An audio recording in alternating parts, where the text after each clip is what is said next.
Thank you very much. So it's again a pleasure to speak here.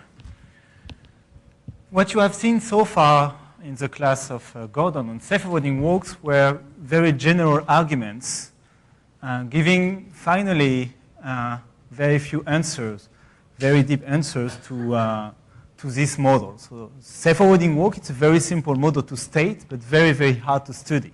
And already Gordon gave you some clue about why it's hard to study. So in the next lecture, you will see that in high dimension, you know much more things. You are able to do a lot of things. But in 2 and 3 dimension, and even 4 dimension, it's much, much, much harder. So here will be one of the only results that we know on 2-dimensional self-avoiding walk. So my goal today is the lecture will be in 2 parts, mainly. First part, there will be a very elementary proof of results. And in the second part, we will try to fly a little bit higher and to explain why we use this proof. You will see perhaps it looks a little bit like black magic, but after we will try to explain a little bit why.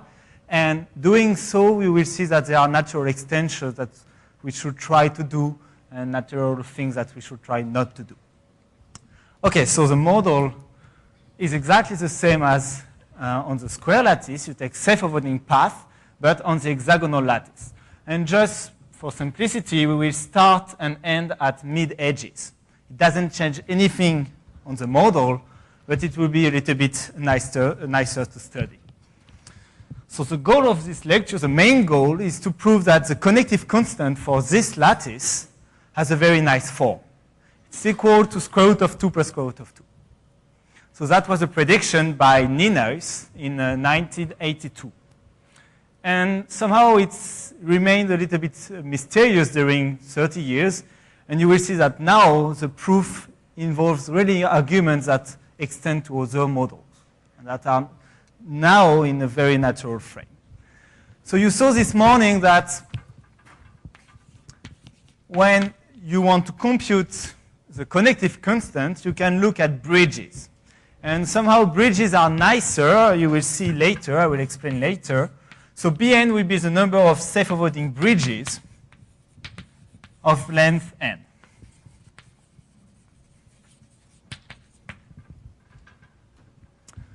And we are going to count the bridges. So if you want to count the bridges, one thing you can do is you can start with an infinite strip, or say finite domain like this, and counting the number of walks that start here and end on the top of your domain. Imagine an infinite strip. You will exactly count all the bridges of some prescribed span. So it's what we are going to do. And you saw yesterday and again this morning that there are natural quantities, natural functions to look at when you look at self-avoiding walks or bridges, which are the generating functions. The generating function gives you information on the combinatorial aspect of your model. And if you don't want to work with the generating function, you can work with the 2-point function. So the 2-point function, what would it be in this case? So this will be, say, A, and the endpoint would be Z.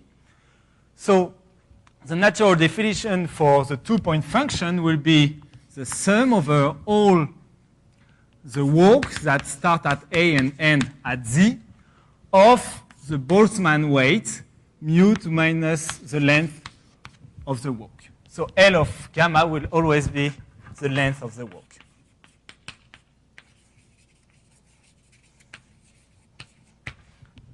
So if I look at all the walks between A and Z, I will have the 2-point function. So I don't know how, for instance, you could write it like this.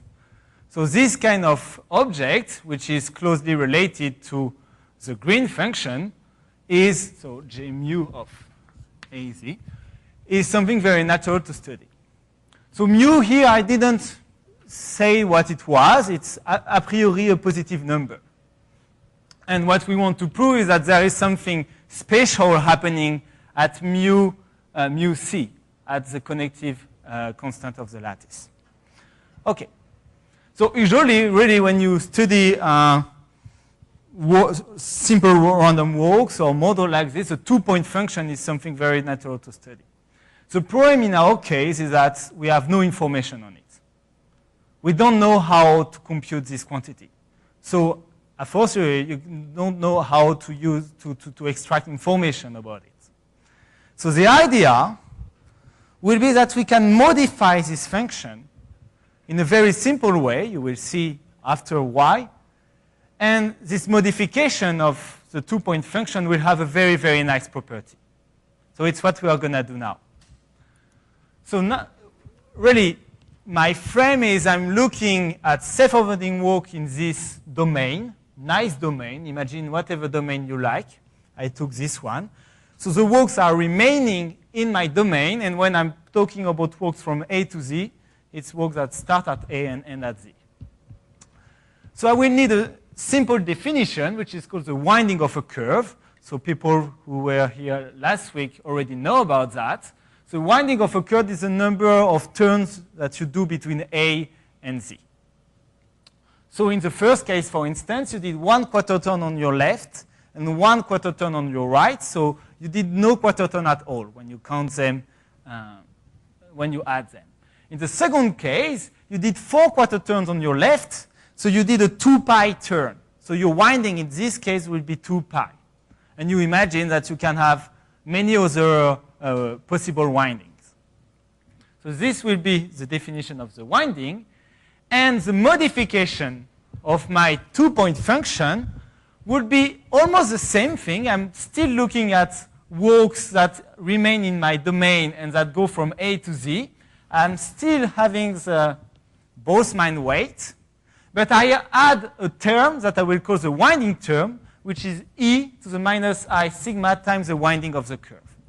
So here you add another term, which is not necessarily positive, not necessarily real, but which involves the winding of the curve between A and Z.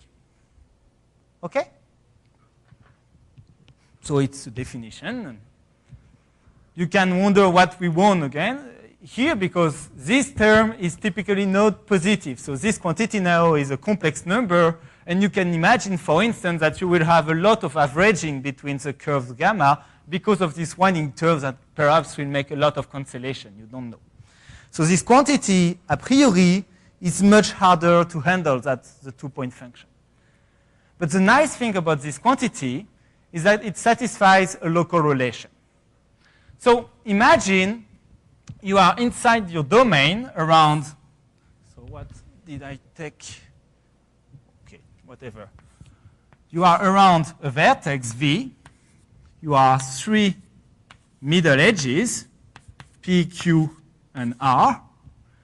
And what does this relation say? It says, if I choose sigma carefully, because that was a priori a choice that I could do however I want, and if I choose mu to be equal to square root of 2 plus square root of 2, and that's the first time we saw this quantity happening, then you have a local relation, which is, so if you don't like this way of writing this, you can imagine understanding that way, this local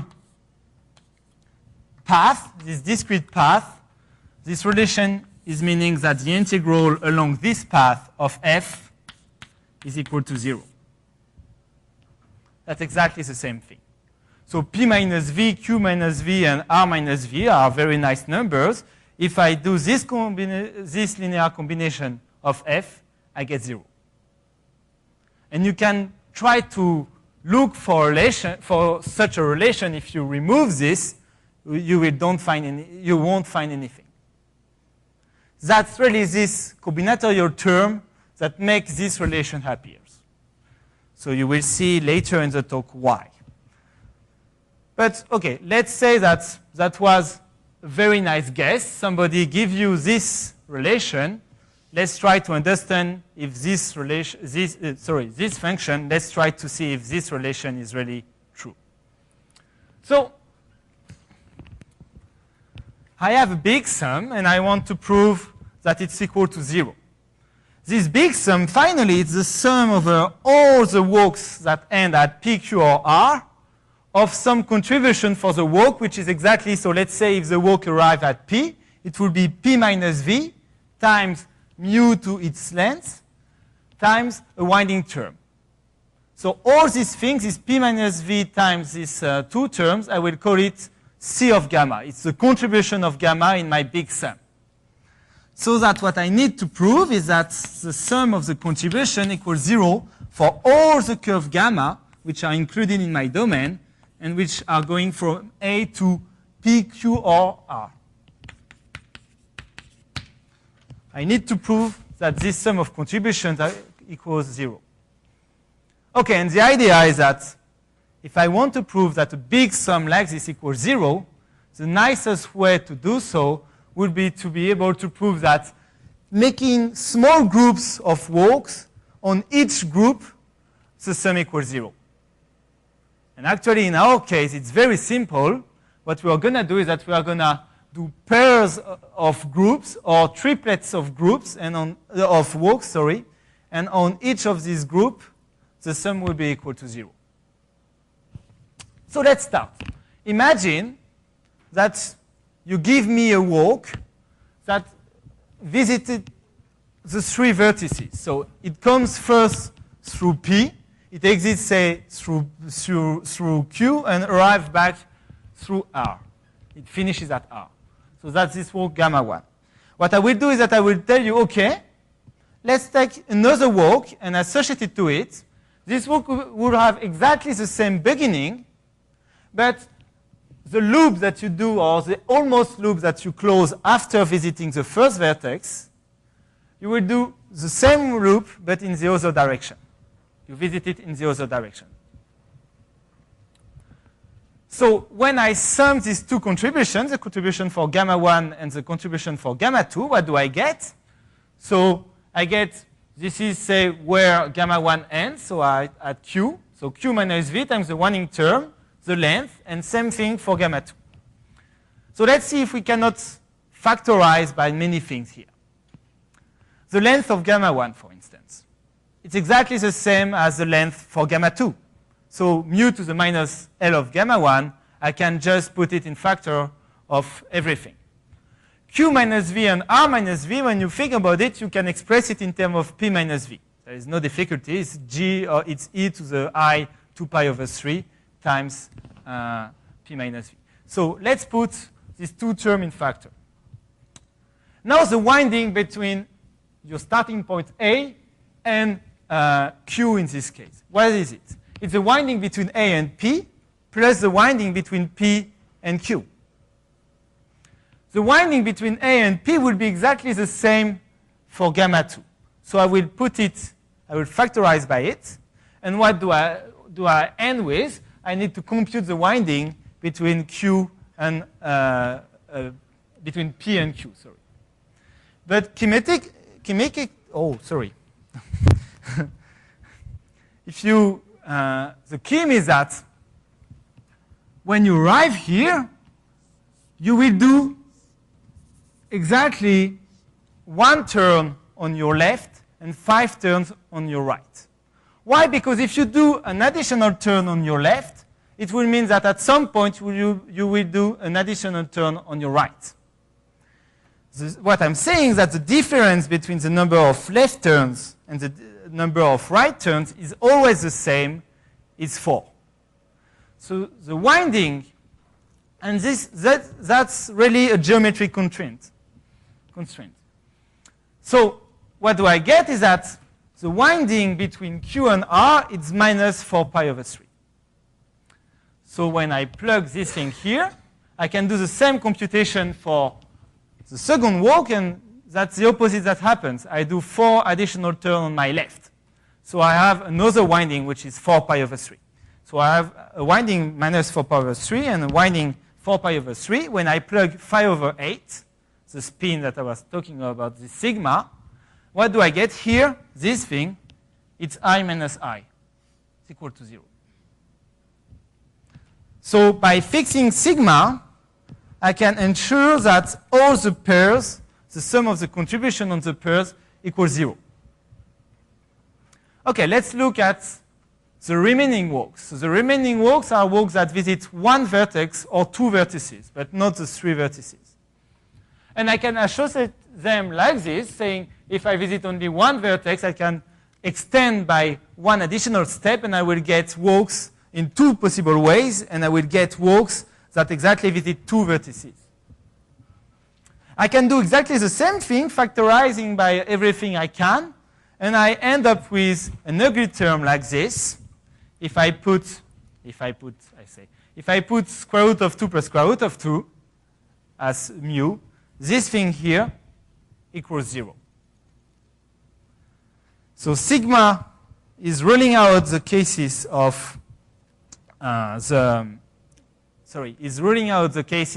pairs, and mu, the square root of 2 plus square root of 2, is ruling out the cases of the triplets. But now every walks is in one pair or one triplet, so that the sum over all the contribution equals 0. Okay, so that's the relation.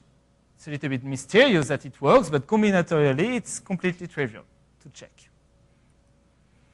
Okay. So now what do we do? Because, okay, it's nice we have a local relation.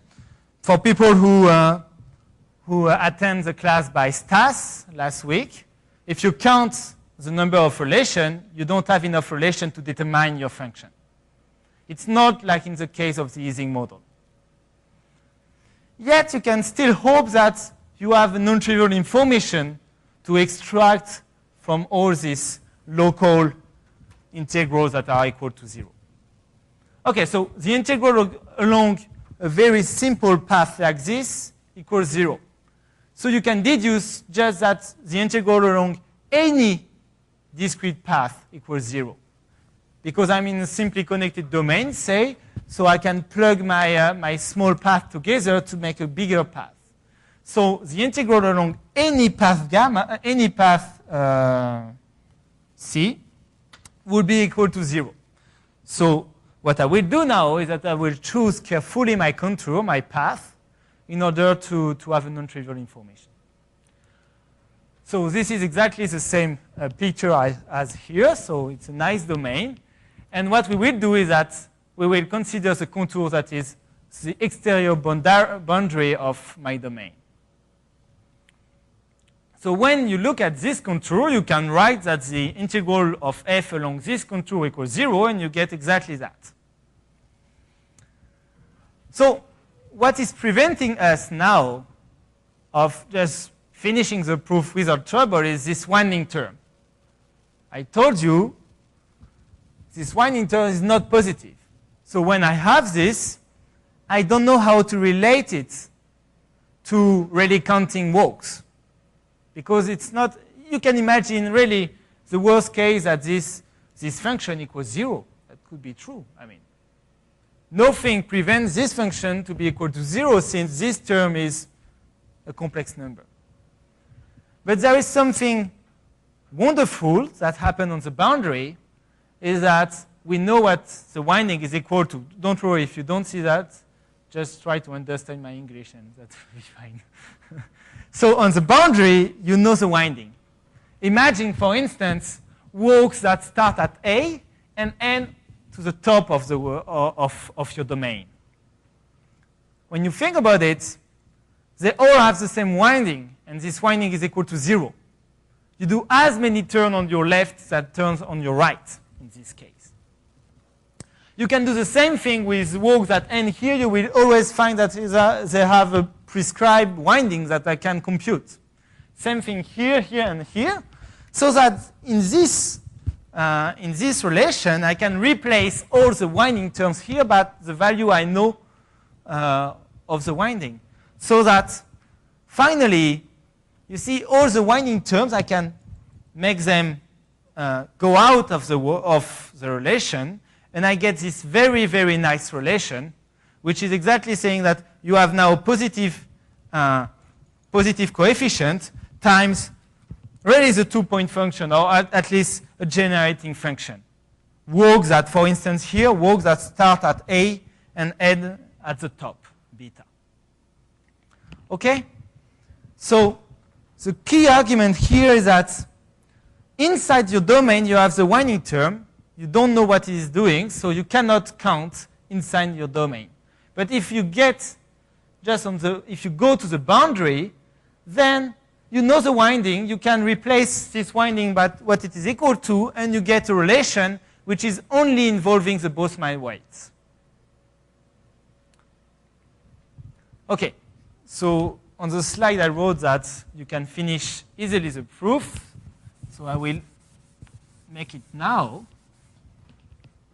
Okay, so you have a relation which is in this strip cut at some width. So the first thing, and you will have to believe me on that, but that's very easy, so it will be a loss of time.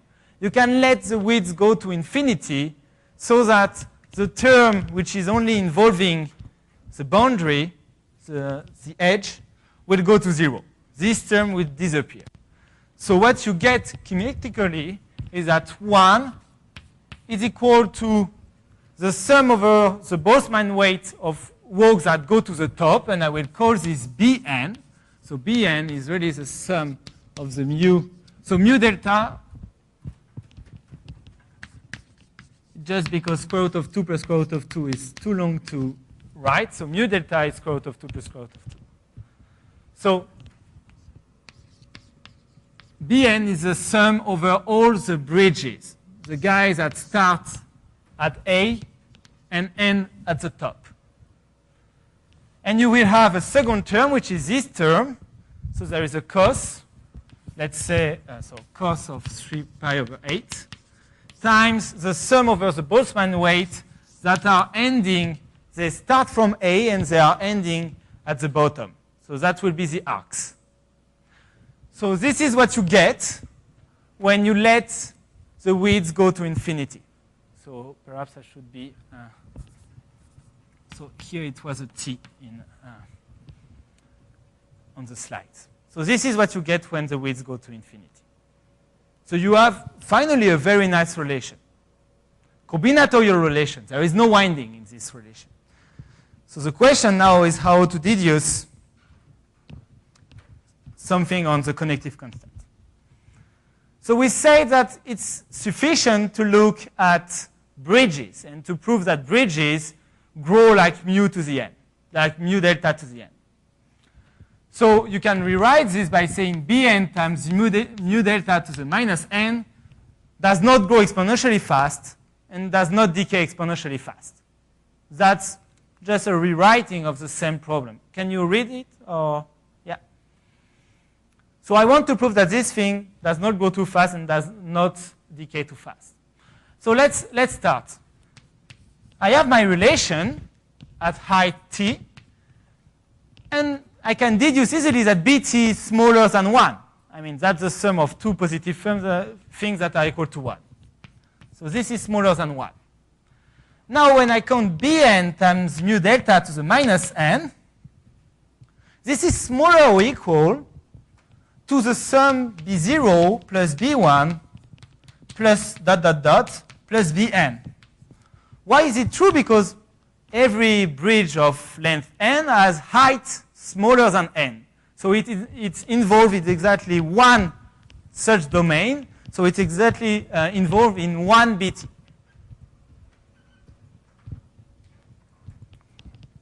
But this thing is smaller or equal to n. Plus 1. So in particular, it does not explode. It does not grow exponentially fast. So this gives you one bound, which should be, I guess, that mu c is larger or equal to mu delta. To square root of 2 plus square root of 2, if you prefer. Completely trivial argument. Okay, how do you do the opposite? So that's slightly more difficult, but if you get the right idea, it's pretty fast as well. So the idea is to look at this relation at height t and height t plus 1. So if I subtract these two quantities, what I get is that bt minus bt plus 1 is equals to the cos of 3 pi over 8 times 80 plus 1 minus 8. I just subtracted two quantities. So now, what am I counting when I'm doing 80 plus 1 minus 80? I am counting all the walks. So this thing is all the walks, all the arcs that are living in this strip of width of height t plus 1. And I'm subtracting all the walks that are living in the strip of height t.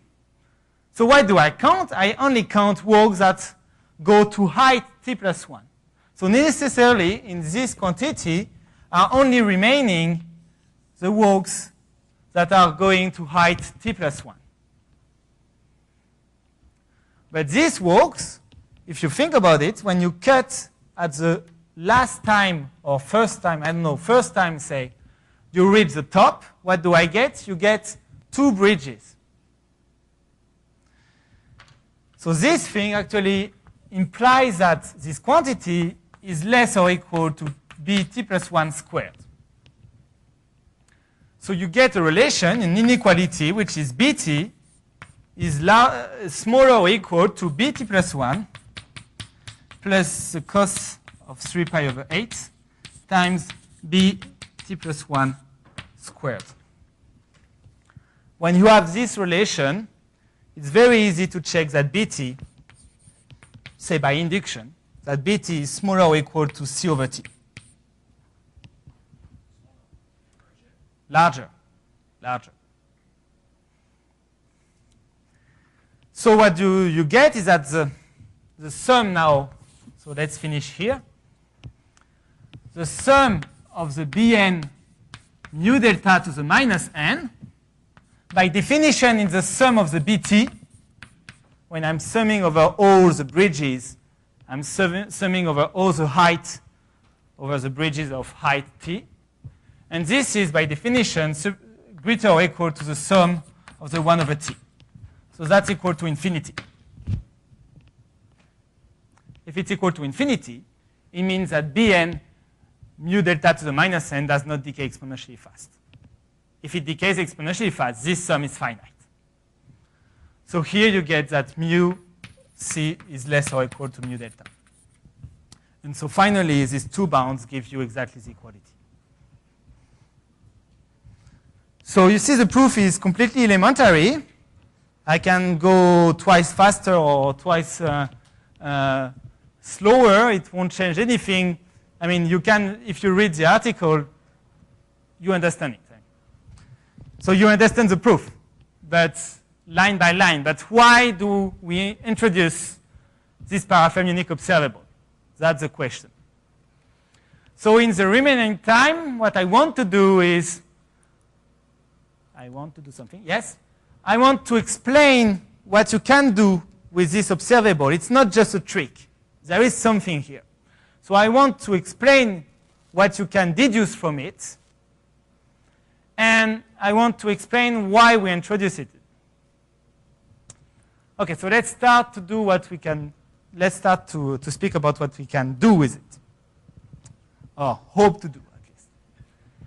OK. So we prove that the connective constant equals square root of 2 plus square root of 2. But there are much nicer conjecture here. So Ninais, when he deduced this square root of 2 plus square root of 2, he deduced many other things.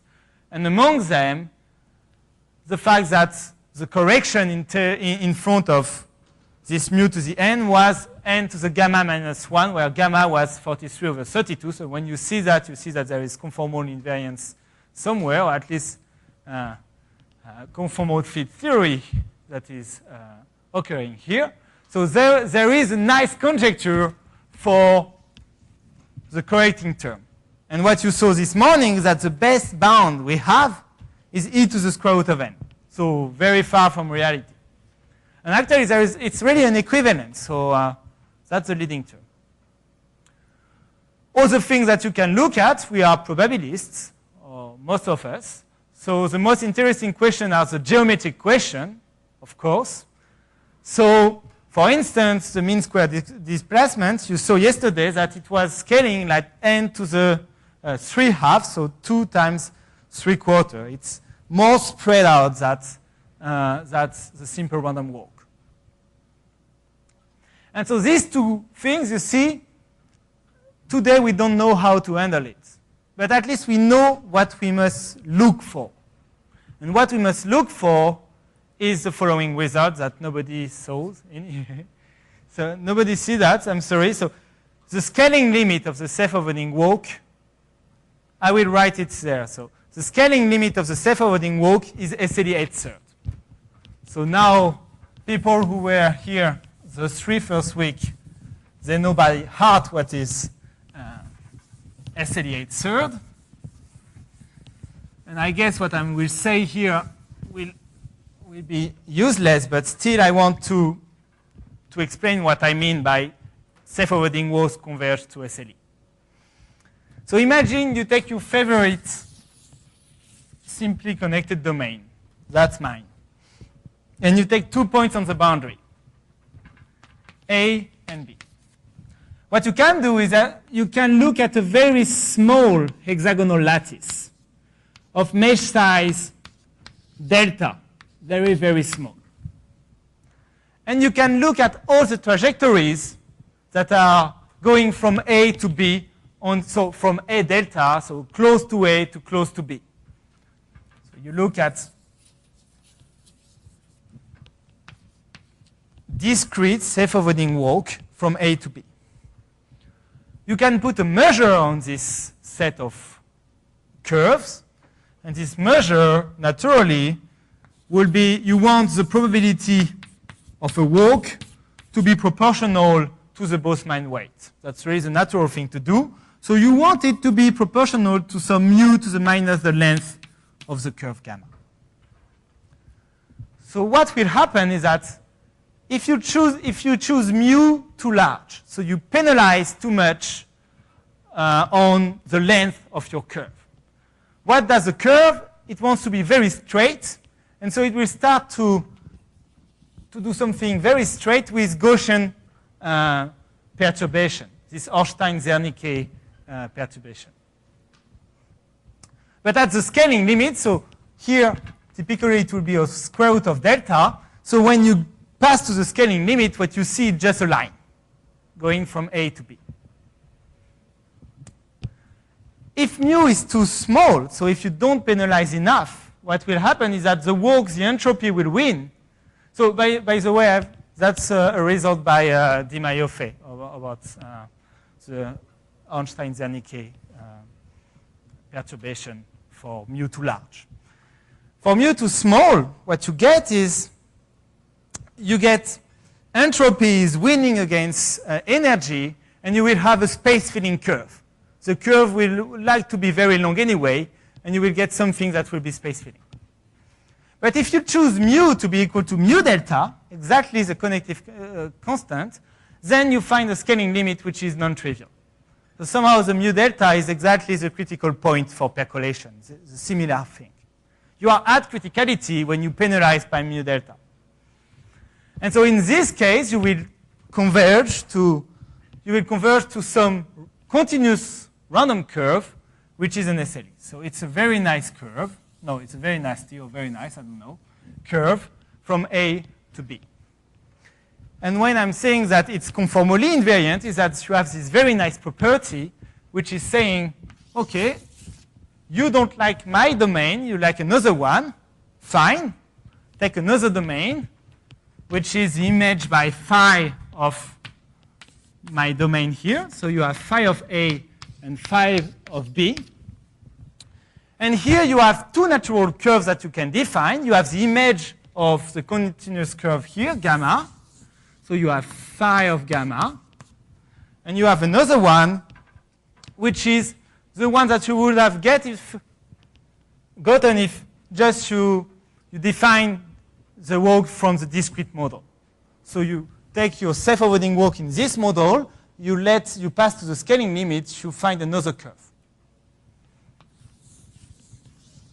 So random continuous curve, gamma prime. Conformal invariance is telling you that these two curves, they have the same law. So I apologize again for people that were here the 2 first weeks. But so one example which is very simple is if you take your curve in a square like this, and if you look at the same thing with a rotation of pi over 3, you will get the same curve in law, because you have the symmetry of the underlying lattice that is giving you for free that the curve is the same in this domain and in this domain. But conformal invariance is telling you that actually you don't really care about the discrete lattice. At the scaling limit, you have much more symmetry. And all these symmetries, it's very nice for you because somehow you can do a lot of computation.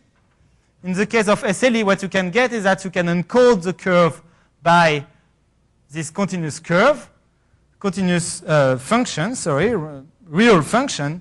And so you can do many computation using Ito and everything we did the first week. Okay, if you get these results, you can deduce these two results. And it's why we really need to look for that. So for instance, this result here, it's not hard to see that mu in this case is 1 over the Hausdorff dimension of your curve, your discrete curve. And so it will converge to the Hausdorff dimension of the continuous curve of SLE 8/3, and you know that Vincent Beffara computed this. So you know the Hausdorff dimension of the curve, so you know this nu. For this one, this gamma, yesterday Gordon explained that you have a probabilistic interpretation for that. You start 2 self-avoiding walk, and you look at if they cross or not. At the continuum level, so you saw this kind of problem, we did it in the 2 first week with percolation or things like this. And it was always a computation that was, it boils down to a computation on SLEs. It will be exactly the same thing here.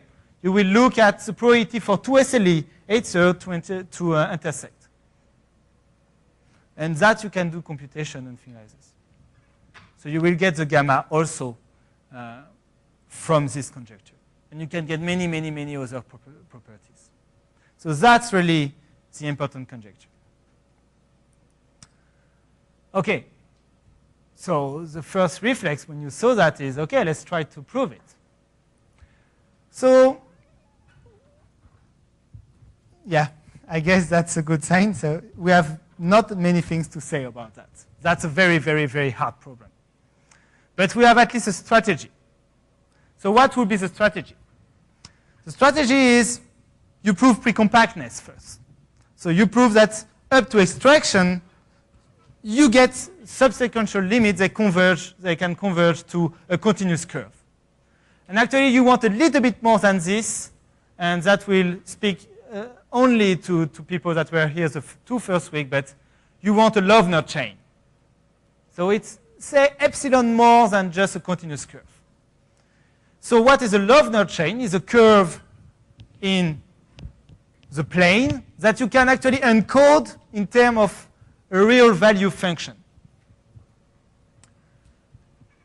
So that finally, if you want to identify your Loevner chain, what you need to do is to identify the driving function. What we call the driving function is this real value function. And how can you identify this function? By finding what we call a conformally invariant martingale. So a martingale for the curve that you are able to compute.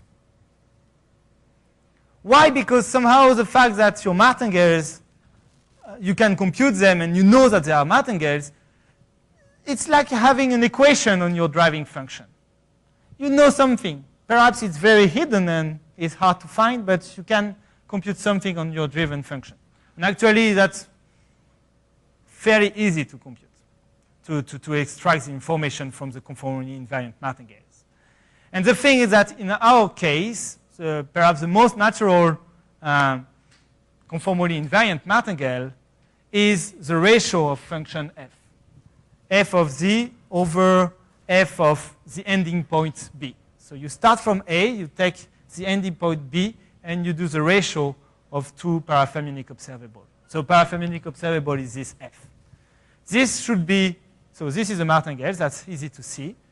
But what is hard to prove is that it's a conformally invariant martingale at the scaling limit. So that it converges to something, and that this something is conformally invariant. Actually, the fact that it's conformally invariant, we don't really care, but we need to compute what is the scaling limit. So here we are blocked also. There is something very hard here. Perhaps a little bit easier to do, and that's a work in progress, is to improve this Hammersley wedge bounds. We have the e to the square root of n. Okay, it's good, but we would like to have something much closer from reality. And for instance, a polynomial bound will be very nice. And that's something that seems to be very doable. It's much harder, but still, I mean, it's not completely crazy to dream about it. In the same spirit, natural question would be, can we prove that that's subdiffusive or superdiffusive, excuse me, or things like this. So can we prove non-trivial bounds on the geometric properties of the self-avoiding walk? So that's for what we want to do. There is this conjecture, which is the main goal, the GRAL, and here is a strategy for the main one, and say things that we can still do with this observable. So now my goal in the 15 last minute is to try to emphasize why we introduce this observable.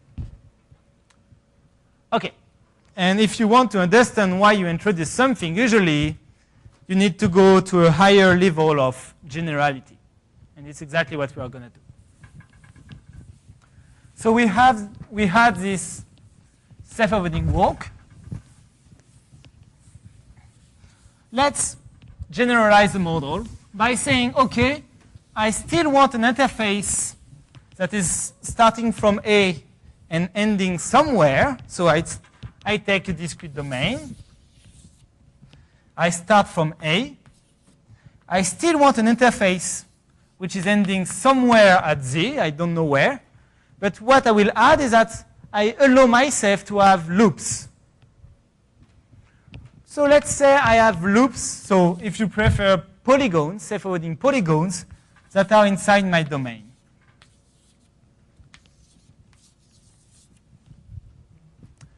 And the probability of a configuration will be x to the number of edges. So x here you should understand it like 1 over mu.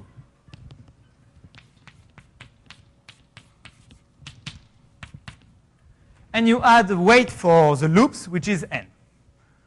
So self-avoiding walk is n equals 0. You are not allowed to have any loop. But you, the loops avoid each other. Yeah, the loops avoid each other. Sorry. Yes, that's really, everything is self-avoiding here. So that's your model. Yeah. Just they are self-avoiding. Self-avoiding in the great sense that really self-avoiding with themselves and others. So you can have things like this. Yeah. You are trying to make me draw. That's nasty.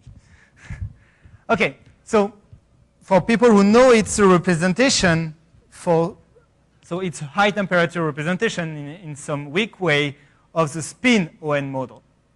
Exactly like the random cluster model is a graphical representation, or one graphical representation for the Potts model. Here it's for the spin ON model. And physicists, they have studied this model a lot, and actually Ninois did many predictions on it, and it has very nice phase diagrams, and I'm not sure, yeah, I will have time to discuss it, so let's start to draw it. So what you will see is the following diagram. So I will stick to values of n between 0 and 2, because that's the values we are interested in. And there is a critical curve, so that if you are below this curve, so this is x, if x is very small, remember mu very large, what you will see is that the curve, so let's say that, yeah, you will see that the curve is very small and the loops are very sparse. We are in a dilated configuration. Think about subcritical percolation. When you are on the critical curve, you see something nicer. You see the curve as a non-trivial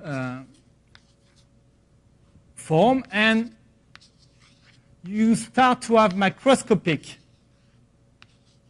loops. Actually, the model here, if you focus on it, so you go twice closer or twice larger, you will see exactly the same thing. There is no correlation length. When there is no correlation length for physicists, it means that that's critical. So this curve here, on this curve, it's critical. And above it, the natural guess would be that that's supercritical, but in this sense, in this case, it has no sense. It doesn't make sense. So what you see is something very close to that. You also have something critical. So you also have loops and interface. So you have two critical regimes. And what I'm claiming is that they are different, and you will understand that in a few minutes. So the value of this curve, it's known. It's 1 over square root of 2 plus square root of 2 minus n. So in this case here, you get 1 over square root of 2 plus square root of 2, and you exactly get 1 over mu. For n equals 2, you get 1 over square root of 2, and for people that are familiar with ON model, n equals 2, it's the graphical representation for the XY model.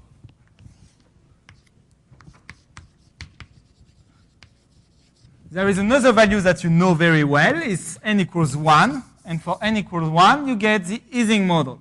It's the high temperature expansion of the Ising model. So you see, this definition, finally, it matches some of the models perhaps you heard about, or you know pretty well for some of you, I'm sure. Yes? Sorry? No, so this is a conjecture. Yeah, that's physicists studied that, but there is no mathematical proof. Thanks very much. Yeah, good point. So, of course, this is completely conjectural. The existence of a critical phase, it's not even known. Okay, so why do I introduce this crazy model? Because in the case of the Ising model, everything is natural to define. For instance, when you look at the Ising model, I'm pretty sure you will not disagree with that. It's natural to look at correlation between 2 points. So Ising model,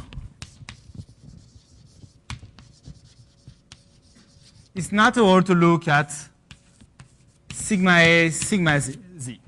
So the correlation between the 2 spins. And when you look at this in the high temperature expansion of it, you get that this sum, this is the sum, or this is proportional, say, to the sum over all the configuration where you have loops and one interface going from A to Z of the weight x to the number of edges times n to the number of loops, and in this case n equals 1, but let's forget about that. This is a classical high temperature representation of the Ising model. When you count, you can translate the spin correlation in terms of counting configuration when you have an interface between the 2 points. So that's the first step. This is very natural to define. Now, physicists, when they look at the Ising models, they like to do something else.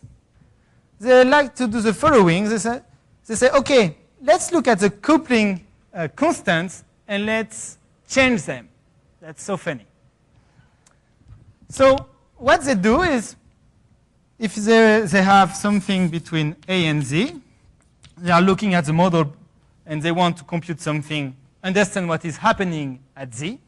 What they do is okay, let's take a curve that is going from Z to the boundary, and let's switch all the coupling constants along this curve. So instead of being J, it will be minus J now.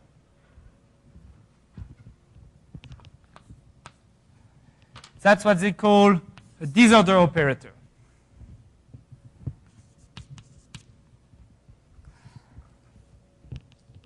When you do that, what it boils down to is that if you start to look at your spins along, I don't know which curve, it's like a mirror. When you reach this curve, you just change your point of view and you see all the spin in the opposite direction. It's really corresponding to changing the spin every time you cross it. So now if you look at the representation in terms of high temperature expansion of this quantity, what you will get is exactly the same quantity you are counting about, or you are counting the trajectories that are going from A to Z. But every time you turn around Z, you switch your point of view, you see minus instead of plus, so it corresponds to put a -1 to the number of turns of the curve gamma. So here, of course, I'm moving my hands, but I mean, it would deserve another lecture to explain that. But let's say that you have a disorder operator, and when you look at its representation in the high temperature expansion, you get the sum over the contribution, but you have an additional -1 to the number of turns. And this -1 to the number of terms, it's e to the -1/2 of the winding, I over 2 to the winding. I mean, every time you do a 2 pi turn, you multiply by -1. So here you see that you get exactly the same observable as in our case, except that you have a 1/2 instead of sigma of 5/8. And in this case, it's introduced very naturally by physicists for 50 years now. So the natural thing is to try to extend this representation in other models, in other ON models, and it's exactly what we have done in the special case of the self-forwarding walk. In the general case, you need to choose sigma in a nice way, and it will be solving this equation here. It's not important, but that's the nature of this function. This function, this f, this parafermionic observable, it comes from this disorder operator in the Ising model, generalization of that. Okay, so just what it allows to do here is you can do same kind of thing as in the self-forwarding walk, and you also expect that this observable, at the scaling limit, it converges to conformally invariant martingale. So you also expect this curve here, if you enforce, say, to have a curve between A and B, you also expect that this curve is going to an SLE, exactly like the self-forwarding walk or the Ising model. You can compute the value of kappa for the SLE, and you will see that on this line, the natural value of kappa would be 4 pi over 2 pi minus r cos of minus n over 2. So you have a value of kappa. And when I was saying that it was different here for the second thing is that you also expect conformal invariance, but it will be another SLE. So that's not the same scaling limit. You see, you have something different here. So the kappa in this case, you just remove the 2 pi and the minus. So it can look scary, but there is 2 cases where you know what is happening. So for the Ising model, you know that at the critical phase, you converge this to SLE3. We saw the proof last week with TAS. And it told you, and I don't know if you remember that the high temperature Ising model, it was like percolation. There were an interface that was going to converge to SLE6. That's exactly what is happening here. That's a high temperature percolation. That's a high temperature Ising model. And this here, you should convert to SLE6. I told you that here it's expected. So this is proven. This is open. It's not like percolation on the triangular lattice. We don't know how to do. Here it's a conjecture that it converges to SLE8 third. It's what I explained earlier. Here, somebody has a guess about what is the scaling limit here? I told you it's going to be space filling. It's SLE8. It's exactly like the Peano curve of the uniform spanning tree. You get really something space filling, SLE8. And this is open also. So that was just to see a bigger picture. I know that I went a little bit fast, but my goal is not that you fully understand that. It took me a while, but the idea is to show that finally these self-avoiding worlds, they are part of a bigger world where you have a continuum of different critical phases, you see. If you take here and you look at the critical phase, you won't see the same thing as here. You won't see the same thing as here. So somehow it's really telling you there are many, many ways to be critical, and many of them, or at least somehow all of them, are encoded in this one parameter family of models. For instance, you could get, if you tell me, okay, I want a 2-point function with an exponent, I don't, or I don't like this nu equals 3/4. Why should I look at this? I would like to have square root of 2 minus 1 over something. Here you will have an n, which will have exactly this property that the average, the critical corresponding exponent will be what you want. So this is a big family of models, and here I guess there are many, many, many, many open questions that are wonderful to try to answer. Just to finish what not to do next, so that's a little bit the pool. I mean, ask me questions of what you would like to do next, and I will tell you if it's possible or not. But there is at least 2 questions. I don't want them because I always hear about them. So you cannot work on the square lattice. That's a natural question. And here there is something very special that happened for the hexagonal lattice. And the physicists, they have very good reason why it should work for the hexagonal lattice and not for the square lattice. For the square lattice, they do not expect to have even a nice value for the connective constant. So despite the try to get,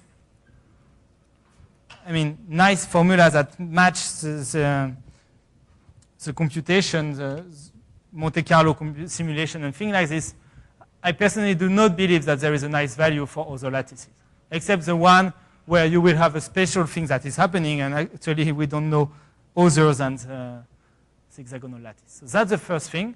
And the second thing is dimension 3. You cannot work in dimension 3 with this kind of observable. Even the notion of winding is not well defined for dimension 3. So somehow it's frustrating because you are stuck to the hexagonal lattice. But you should not look for other lattices. You should look for other family of models. And here you see really huge family of natural models that are appearing and nice to study. Thank you.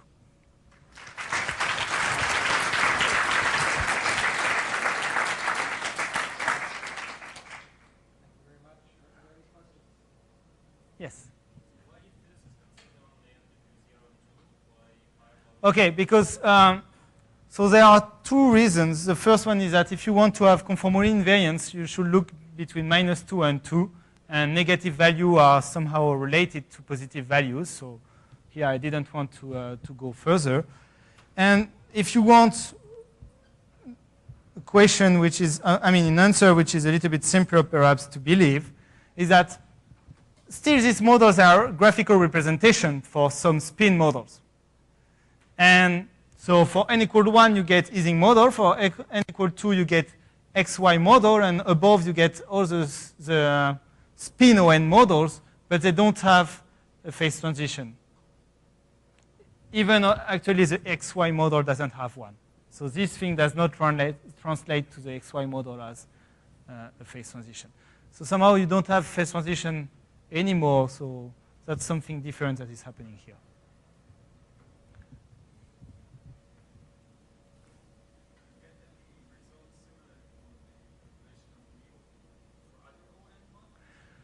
Okay, so that's a nice, very, very good question in the sense that that's a very, very nice thing, natural thing to try.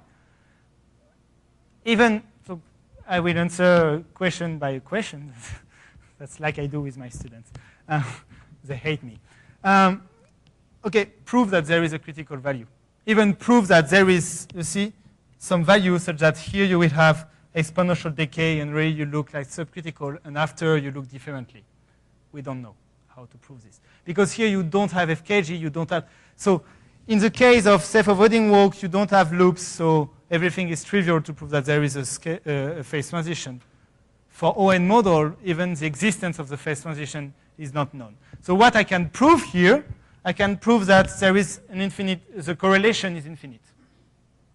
So somehow it's not subcritical. There is no exponential decay. I cannot prove that there is exponential decay from 0 to this point.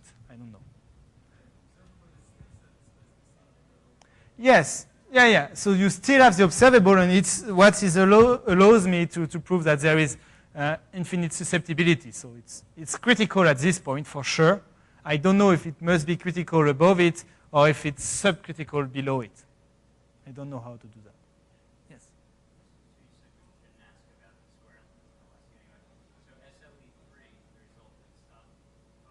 Yeah. Okay, so when n equals 1, the loops, they have a weight which is 1, which is already, you see something nice because you don't care if they are here or not. You can add them for free, so that's the first thing. And the second thing is that, so even define the ON model for the square lattice is complicated because of this n. Because you see, last week he told you about this thing that if you look at that and you say this is one loop and one interface, or this is one interface and no loop, or two loops and one interface, or I don't know what you can do with that. You don't know exactly where is the loop and where is the interface here. And you don't even know how many there are. You can have one loop, one interface and one loop, or one interface. In the case of the Ising model, it doesn't change anything because n equals 1. In the case of ON model, you have already a problem. So even the definition is complicated. And the second thing is that the winding term, in the case of the Ising model, is studied with this 1/2 spin, which makes that if you turn that way or that way, you will have a 4π difference between the two quantities, which is not involved in your problem because e to the 1/2 of 4π is 1.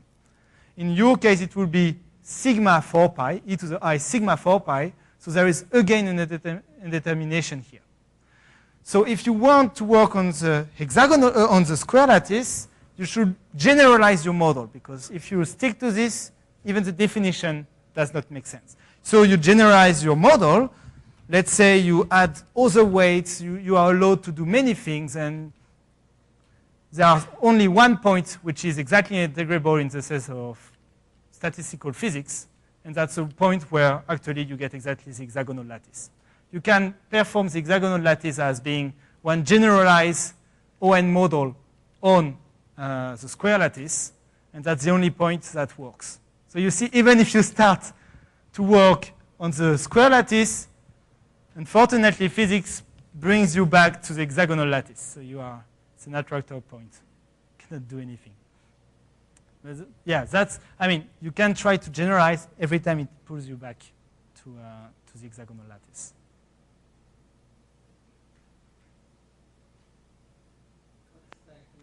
Yeah, maybe we'll do this. Remaining questions privately. Yeah, let's thank Hugo again.